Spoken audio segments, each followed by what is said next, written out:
Hello, నేను miss రావు. శత్రువుని ఎక్కడ కొట్టాలో బాగా తెలిసినటువంటి లీడర్ ప్రధానమంత్రి నరేంద్ర మోడీ గారు. ఒక్క దెబ్బతోటి పాకిస్తాన్ని కకావికలం చేశారు. ఆయన తీసుకున్నటువంటి నిర్ణయాల్లో సింధు నదీ జలాలను, ఆ జలాలకు సంబంధించిన ఒప్పందాన్ని రద్దు చేస్తూ నిర్ణయం తీసుకున్నారు.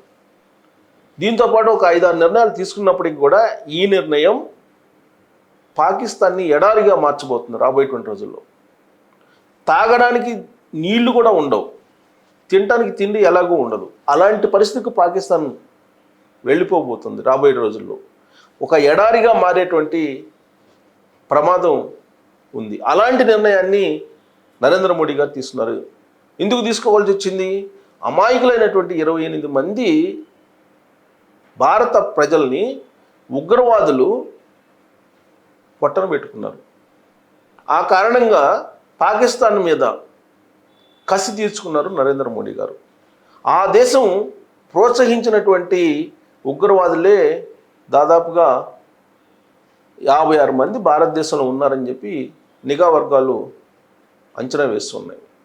ప్లస్ ఆ 56 మంది ఒక 20 మంది లోకల్గా ఉండేటువంటి కాశ్మీరు యువకుల్ని లోపరుచుకున్నారు, వాళ్ళకి సహకరిస్తున్నారు అనేది కూడా ఇంటెలిజెన్స్ వద్ద ఉన్నటువంటి సమాచారం.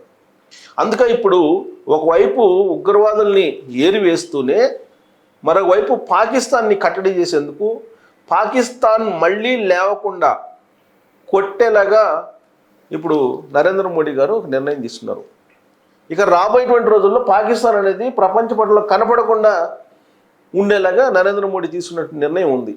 అది కనుక ఇంప్లిమెంట్ అయితే పూర్తి స్థాయిలో పాకిస్తాన్ నిజంగానే కనిపించదు ప్రపంచ పటంలో. ఎందుకంటే ఆకలి చావులు చేస్తారు ఆ దేశంలో ఉండేటువంటి వాళ్ళు. నీళ్లు లేక దాహార్తితోటి చచ్చి ఊరుకుంటారు. ఇలాంటిది ఆ నిర్ణయం. అంటే అణుబాంబు కంటే ప్రమాదకరమైనటువంటి నిర్ణయం అది. కొన్ని వేల అణుబాంబులు కలిస్తే సింధు నది జలాలకు సమానం.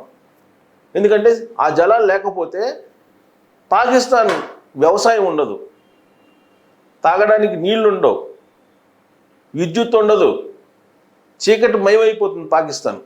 ఒక్కసారి ఊహించుకుంటే పాకిస్తాన్ అనేది మనకు కనిపించదు అసలు. ఆ దేశంలో ఎవరు ఉండను కూడా ఉండరు, ఉగ్రవాదులు కూడా ఉండడానికి అవకాశం లేకుండా పరిస్థితులు ఏర్పడతాయి. అలాంటి నిర్ణయాన్ని నరేంద్ర మోడీ గారు తీసుకున్నారు.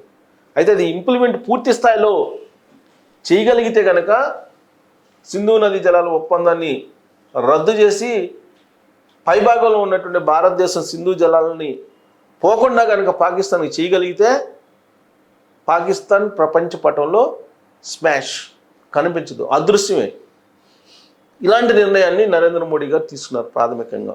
ఇప్పుడు తీసుకున్నటువంటి నిర్ణయాల్లో ఇంపార్టెంట్, అత్యంత విలువైన నిర్ణయం ఏంటంటే సింధు జలాల ఒప్పందాన్ని రద్దు చేసుకున్నాం. ఎప్పుడో 1960లో ప్రపంచ బ్యాంక్ మధ్యవర్తిత్వంతో ఇరు దేశాల మధ్య కుదిరినటువంటి ఒప్పందం అది. ఆ ఒప్పందాన్ని రద్దు చేసుకున్నారు. ఇప్పుడు రద్దు చేసుకుంటూ ఒక నిర్ణయం తీసుకున్నారు నరేంద్ర మోడీ గారు. దాంతోపాటు అటారీ సరిహద్దుని, వాగా అటారీ సరిహద్దుని క్లోజ్ చేసేసారు. మరొకటి ఏంటంటే సార్క్ వీసాలతోటి భారత్లో ప్రవేశించినటువంటి కొంతమంది పాకిస్తానీలు ఉన్నారు. వాళ్ళందరినీ ఇమీడియట్గా మీ దేశానికి వెళ్ళిపోండి అని చెప్పి వార్నింగ్ ఇచ్చారు. 4వ పాయింట్ ఏంటంటే భారత్లో ఉండేటువంటి పాక్ దౌత్య కార్యాలయంలో ఉండేటువంటి సిబ్బంది ఎవరైతే ఉన్నారో వాళ్ళకి 48 గంటల టైం ఇస్తూ 48 అవర్స్లో మీరు మీ దేశానికి వెళ్ళిపోండి అని చెప్పి సీరియస్ వార్నింగ్ భారత ప్రభుత్వం ఇచ్చింది. ఇక దౌత్య కార్యాలయాల్లో ఉండేటువంటి వాళ్ళ సిబ్బందిని కుదించింది, 50 నుంచి 30 తగ్గించేసింది.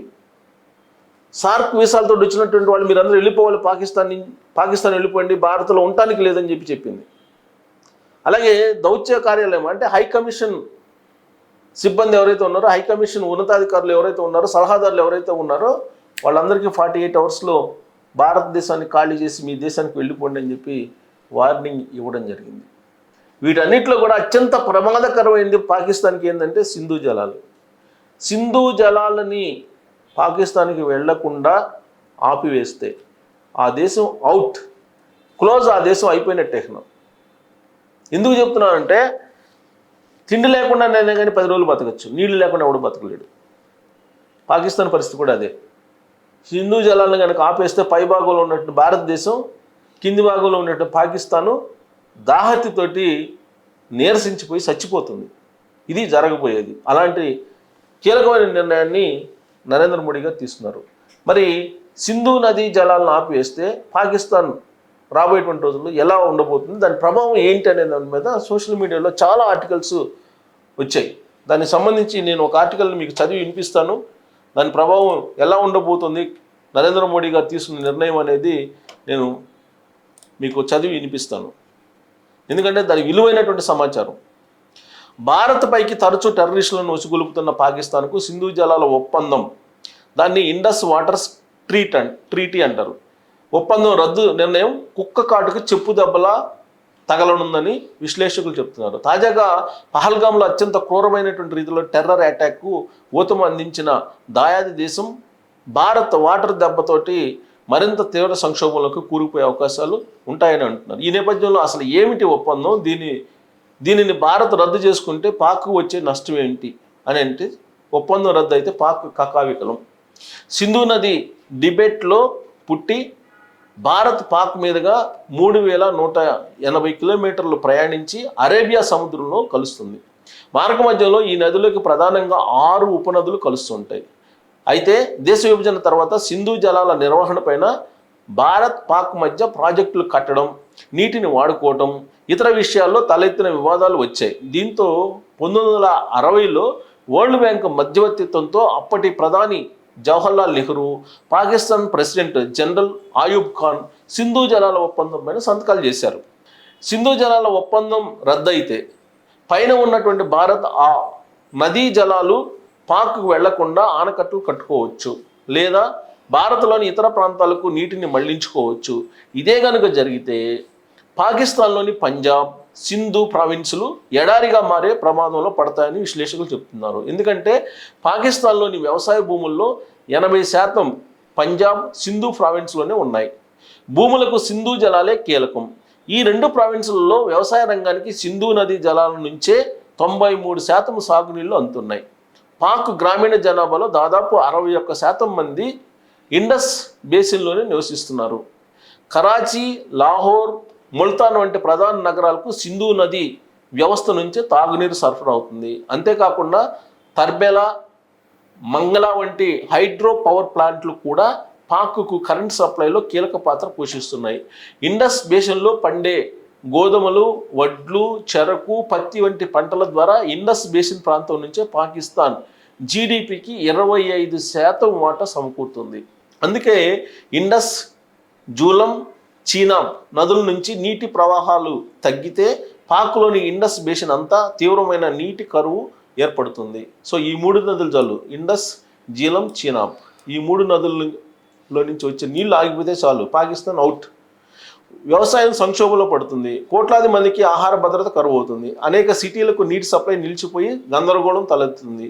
ఇండ్లకు, ఇండస్ట్రీలకు కరెంటు సప్లైకి ఇబ్బందులు వస్తాయి. ఉపాధి పడిపోతుంది. నిరుద్యోగం, ధరలు విపరీతంగా పెరుగుతాయి. దీర్ఘకాలం నీటి ప్రవాహాలను అడ్డుకుంటే పంజాబ్, సింధు ప్రావిన్సులు కాలక్రమంలో ఎడారులుగా మారుతాయని అంటున్నారు. చివరకు ఇండస్ బేసిన్ నుంచి ఇతర ప్రాంతాలకు ప్రజలు వలసపోయే పరిస్థితులు వస్తాయని చెప్తున్నారు.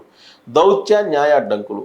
సింధు జలాల ఒప్పందం నుంచి వైదొలుగుతున్నట్టు భారత్ ప్రకటించినా ఇది అనుకున్నంత ఈజీగా ఉండబోదని విశ్లేషకులు అంటున్నారు. ఇది అంతర్జాతీయ ఒప్పందం కావడంతో వరల్డ్ బ్యాంక్ మధ్యవర్తిత్వం ఉన్నందున భారత్కు దౌత్య, న్యాయపరమైన అడ్డంకులు ఎదురవుతాయని చెప్తున్నారు. ప్రధానంగా పాక్కు చైనా, టర్కీ, ఇతర ఇస్లామిక్ దేశాల నుంచి మద్దతు లభించవచ్చని, చైనా తన భూభాగం నుంచి భారత్లోకి ప్రవహించే బ్రహ్మపుత్ర నదిని కంట్రోల్ చేయడం ద్వారా పాక్కు సహకరించవచ్చని భావిస్తున్నారు.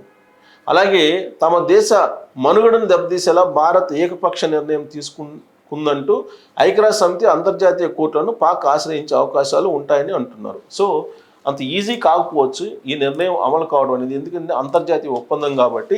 కాకపోతే అమెరికా అధ్యక్షుడిగా ట్రంప్ బాధ్యతలు స్వీకరించిన తర్వాత ఐక్యరాజ్య సమితి లేదు, వరల్డ్ WTO లేదు, WHO లేదు అని చెప్పి ఆయనే చెప్తున్నాడు. అమెరికా అగ్రదేశం, వీటన్నిటికీ ఆయనే ఐకాన్, ఆయనే లీడర్, ఆయనే నాయకత్వం వహిస్తుంటారు. మరి ఆ దేశమే, అమెరికా లాంటి అగ్రదేశమే అసలు ప్రపంచ బ్యాంక్ లేదు, వరల్డ్ బ్యాంక్ లేదు, వరల్డ్ హెల్త్ ఆర్గనైజేషన్ లేదు, వరల్డ్ ట్రేడ్ ఆర్గనైజేషన్ లేదు, వీటన్నిటితో సంబంధం లేదు అని చెప్పినప్పుడు ఇక వాడి అవి మధ్యవర్తిత్వం వహించి చేసినటువంటి ఒప్పందానికి విలువ ఉంటుంది? ఉండదు కదా. అమెరికానే పక్కకు తప్పుకున్నప్పుడు దానికి విలువ లేదు. అందుకే బహుశా నరేంద్ర మోడీ గారు ఇదే సరైనటువంటి సమయం అని చెప్పి ఈ సింధు జలాల్ని ఆపేసేటువంటి నిర్ణయం తీసేసుకున్నారు. అంతర్జాతీయ కోర్టుకు వెళ్ళినప్పటికీ కూడా దాని మీద అంత మద్దతు లభించకపోవచ్చు పాకిస్తాన్కి. ఇక చైనా, టర్కీ. చైనా ఇప్పుడున్నటువంటి పరిస్థితుల్లో పాకిస్తాన్ ఉగ్రవాద దాడిని ఖండిస్తుంది. ఆయన పాకిస్తాన్కి సపోర్ట్ చేస్తుంది. ఎందుకంటే భారత్ మీద ఉన్నటువంటి ఈర్ష్య కారణంగా, లేదంటే భారత్ మీద ఉన్నటువంటి వ్యతిరేకత కారణంగా పాకిస్తాన్కి మద్దతు ఇచ్చేటువంటి అవకాశం ఉంది. సింధు జలాలను ఆపారు కాబట్టి మేము బ్రహ్మపుత్రాన్ని ఆపేస్తామని చెప్పి చైనా అంటుందా? అలాంటి పరిస్థితి ఉందా అని అంటే పాకిస్తాన్ సమస్యని చైనా సమస్య కింద ఎందుకు భావిస్తుంది? ఒకళ్ళ సమస్యను ఇంకో సమస్య కింద భావిస్తారా? ఎవరు భావించరు. భావిస్తారు ఎప్పుడు? సామరస్యంగా ఉన్నప్పుడు. కానీ సామరస్యంగా పాకిస్తాన్ లేదు. అలాంటప్పుడు పాకిస్తాన్కి చైనా ఎందుకు సపోర్ట్ చేస్తుంది? కాబట్టి ఇలాంటి పరిస్థితుల నడుమ అత్యవసర సమావేశాన్ని ఏర్పాటు చేసుకుని నరేంద్ర మోడీ గారు సింధు జలాలను ఆపేస్తూ నిర్ణయం అయితే తీసుకున్నారు. ఆ ఒప్పందానికి మేము కట్టుబడి లేవు, ఆ ఒప్పందాన్ని మేము రద్దు చేసుకుంటున్నామని చెప్పి ఒక నిర్ణయం అయితే తీసుకున్నారు. ఇది పాకిస్తాన్ని రాబోయేటువంటి రోజుల్లో శ్మశానం చేయబోతుంది ఈ నిర్ణయం. దీంట్లో ఎలాంటి డౌట్ లేదు. ఇది ఇంప్లిమెంట్ అయితే కనుక పాకిస్తాన్ జీడిపిలో 25% ఉంది. ఏది? ఈ ప్రావిన్స్లు, సింధు, పంజాబ్ ప్రావిన్స్లు పాకిస్తాన్లో ఉండేటువంటివి. మరి అలాంటప్పుడు అసలు నిలబడుతుందా? అక్కడ ఉండేటువంటి ప్రజలు వలస వెళ్ళిపోతారు కదా, ప్రధాన నగరాలకు వాటర్ ఉండదు కదా. ఇలాంటి పరిస్థితుల్లో పాకిస్తాన్ మనుగడ సాగించడమే కష్టం. సో నరేంద్ర మోడీ గారు తీసుకున్నటువంటి నిర్ణయం సర్జికల్ స్ట్రైక్కి కొన్ని లక్షల రెట్లు బలమైనటువంటి నిర్ణయం, కొన్ని అణుబాంబుల కంటే బలమైనటువంటి నిర్ణయం. కాకపోతే దాన్ని ఇంప్లిమెంట్ చేయగలిగితే పాకిస్తాన్ ప్రపంచ పటం నుంచి వెళ్ళిపోవాల్సిందే, మనకి ఏమైనా కనిపించదు అని చెప్పి చెప్పచ్చు. బట్ నరేంద్ర మోడీ గారు దాన్ని ఎలా ఇంప్లిమెంట్ చేయబోతున్నారు, ఎలా ఇంప్లిమెంట్ చేస్తారనేది ఆయనకి ఒక పెద్ద ఛాలెంజ్, సవాల్. మరి దాన్ని ఇంప్లిమెంట్ చేయగలరా, ఎలా చేయొచ్చు అనే దాని మీద మీరు కామెంట్ చేయొచ్చు. Thank you.